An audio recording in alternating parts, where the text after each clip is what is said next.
Yes. Her har vi en cirkel. Og for at finde omkredsen, skal vi sige diameter, som er 46 centimeter, gange med pi, som er 3,14.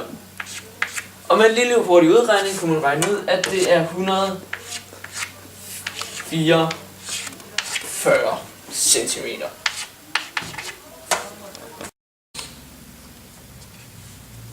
Ja, Gustav.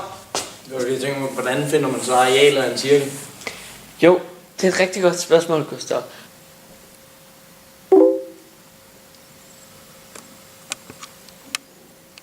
Og hvordan man finder arealet af cirkel, er der faktisk at sige radius i enden og radius i vores tilfælde er 24 gange 24.